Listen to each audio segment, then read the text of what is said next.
ನನ್ನ ಪಾಳ್ಯಾಚ್ ಪಾಪ ಸೀರಿಯಸ್ ಐತ್ರಿ. ಇರಲ್ರಿ ಅದು ಸೀರಿಯಸ್ ಇದ್ರೆ ಎಲ್ಲರೂ ಅದಾರು, ಎಲ್ಲರೂ ಹಿಂಗೆ ಬರ್ತಾರೋ ಎಲ್ಲಿತ್ತಾರು ಪಾಳ್ಯಾಚ್. ಮುಂಜಾನೆ ಹೋದ್ರೆ ಸಾಯಂಕಾಲ ಹೊರಗೆ ಬಂದ್ರೆ ಒಳ್ಳೇದ್ರಿ. ಚಲೋ ಆತ್ಮ ಇವತ್ತು ಮುಗಿದಂತ ಸಮಾಧಾನ ಮಾಡ್ಕೋಬೇಕು. ಅಂಥ ಪರಿಸ್ಥಿತಿ ಪ್ರತಿಯೊಂದು ಈ ಆಸ್ಪತ್ರೆ, ಸರ್ಕಾರಿ ಆಸ್ಪತ್ರೆಗಳು ನಾವು ನೋಡ್ತೀವಿ.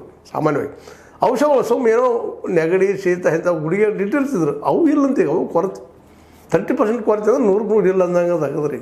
ಒಟ್ಟ ಇಲ್ಲ ಅಂತ ಹೇಳ್ತಾ ಇದ್ದಾರೆ. ಇದ್ರ ಬಗ್ಗೆ ನಮ್ಮ ಶಾಸಕರು ಯಾಕೆ ಇಲ್ಲಿವರೆಗೆ ಧ್ವನಿ ಎದ್ದಲಿಲ್ಲ, ಸರ್ಕಾರಿ ಪ್ರಶ್ನೆ ಮಾಡಲಿಲ್ಲ? ಯಾಕೆಂದ್ರೆ ಶಿಕ್ಷಣ ಬಿಟ್ಟರೆ ಅತ್ಯಂತ ಅವಶ್ಯ ಪ್ರತಿಯೊಬ್ಬ ವ್ಯಕ್ತಿಗೆ. ಮೊದಲನೇ ಅನ್ನ, ಎರಡನೇ ಶಿಕ್ಷಣ, ಮೂರನೇದು ಆರೋಗ್ಯ. ಅನ್ನದ ಬಗ್ಗೆ ದಿನ 5 ಕಿಲೋ ಅಕ್ಕಿ ಕೊಡ್ತಾ ಇದ್ದಾರೆ. ಸಿದ್ದರಾಮಯ್ಯನವರಾಯ್ತು 1 5 ಕಿಲೋ, ನಮ್ಮ ಮೋದಿಯವ್ರು ಕೊಡ್ತಾ ಇದ್ದಾರೆ. ಅದು ಸಮಾಧಾನ ಮಾಡ್ಕೊಂಡು ನಾವು BPL ಕಾರ್ಡದವ್ರು. ಆದರೆ ಇಲ್ಲಿ ಔಷಧಿ ಇಲ್ಲ ರೀ. ಔಷಧಿ ಅಂತ ಡಾಕ್ಟರ್ ಇರ್ತಾನೆ, ಬರೆದು ಕೊಟ್ಬಿಡ್ತಾರಪ್ಪ. ಅದು ಸರಿಯಾಗಿ ಚೆಕ್ಕು ಮಾಡೋದ್ರದ್ದು ಭಾಳಷ್ಟು ಒಂದು ಏನಪ್ಪ ಅಂತಂದ್ರೆ ರೋಗಿಗಳ ಆರೋಪ. ಇಲ್ಲರಿ ನಮ್ಮ ಮುಟ್ಟೋದು ಇಲ್ಲರಿ ಮಾಡಿ ಬಿಟ್ಬಿಡ್ತಾರೆ, ಮತ್ತೇನೋ ಮಾಡ್ತಾರೆ, ಔಷಧ ಕೊಡಲಿಲ್ಲ ರೀ. ಎಷ್ಟು ಬೇಕು ಆರೋಪ. ಸುಮ್ಮನೆ ಸಹಜ ನೀವು ಅಷ್ಟು ಹೋಗಿ ಸರ್ಕಾರಿ ದವಾಖಾನೆ ಸುತ್ತ ಅಡ್ಡಾಡಿ ಬರ್ರಿ ನೀವು. ಅಲ್ಲೆಲ್ಲಿ ಹೊರಸ್ಕೊಳ್ಳೋ ಏನಿಲ್ಲ ರೀ. ಇದು ಒಂದೇ ಊರದಲ್ಲ, ಇವ್ರ ಹಳ್ಳಿಗಳೊಳಗೆ ಸಹಿತ ಅವ್ರ ಪ್ರಾಥಮಿಕ ಕೇಂದ್ರಗಳು ಇರ್ತದೆ, ಆರೋಗ್ಯ ಕೇಂದ್ರಗಳು ಅಲ್ಲೂ ಇದೇ ಪರಿಸ್ಥಿತಿನ ರೀ. ಅಲ್ಲಂತ ಒಳ್ಳೆ ಡಾಕ್ಟ್ರು ಸಿಗೋದಿಲ್ಲ. BAMS ಆಗಿ ಆದವ್ರು ಇರ್ತಾರಲ್ಲ, BAMS ಆದವ್ರು ಏನು ಬೆಳಿಗ್ಗೆ ಬರ್ತಾರೆ, ಸಾಯಂಕಾಲ ಮನ್ಯಾಗ ಪ್ರಾಕ್ಟೀಸ್ ಮಾಡ್ತಾರೆ, ಮನೆಗೆ ಬಂದ್ಬಿಟ್ಟು ಅಲ್ಲೇ ಅಂತ ಹೇಳ್ತಾರೆ. ಅಲ್ಲೂ ಔಷಧಗಳಿಗೆ ಇಲ್ಲೇ ಇಲ್ಲ. ಯಾವ ಹೋಗ್ರು ಗ್ರಾಮ ಪಂಚಾಯತ್ ಹೋಗಿ ಚೆಕ್ ಮಾಡಿಬಿಟ್ರೆ ಎಲ್ಲ ಕಡೆ.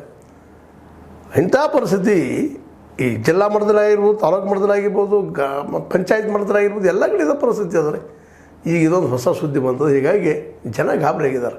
ಹೆಂಗಿರಿ ನಮ್ಮ ಪರಿಸ್ಥಿತಿ ಅನ್ನುವಂಥದ್ದು.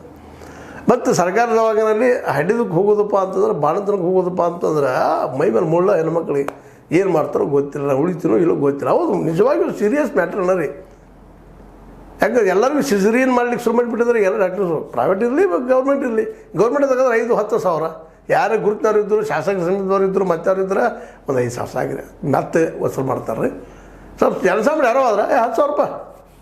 ಪಾಪ ಉಳಿದ್ರೆ ಹೆಚ್ಚಿಂದ ಹೆಣ್ಮಗಳಿಗೆ ಒಳಗೆ ನೀರು ತುಂಬಿದ್ದು, ನೀರು ಹೇಳಿಬಿಡೋದ್ರಿ, ಅಂಚೆ ಬಿಡೋದು, ಕಾಲ ಕಳೆದು ಬಿಡೋದು. ಮಂದೊಂದ್ರೆ BP ಇರ್ತದೆ, ಅನಿಸ್ತದೆ ಮನುಷ್ಯ. ಅಂಜಕ್ಕೂ BP ಶುರು ಆಗ್ತದೆ. BP ಐದ್ನೋಳ ಹುಷಾರ, ಒಳಗೆ ನೀರು ತುಂಬೈತಿ. ಇವು ಶುರು ಎಲ್ಲ ಕಡೆ ನೀವು ಎಲ್ಲಿ ಹೋಗ್ತಾರೆ ಹೋಗಿರ್ದೆ. ಸಹನೆ ಇಲ್ಲ ಡಾಕ್ಟ್ರುಗಳಲ್ಲೇ ಅಥವಾ ನರ್ಸ್ಗಳಲ್ಲೇ, ಅಷ್ಟು ವೇಟ್ ಮಾಡೋದಿಲ್ಲ. ಹೀಗಾಗಿ ಸರಣಿ ಸಾವುಗಳು ಸಹ ಅಷ್ಟೇ. ಯಾವ ಮೇಲೆ ಔಷಧವೂ ಇಲ್ಲ.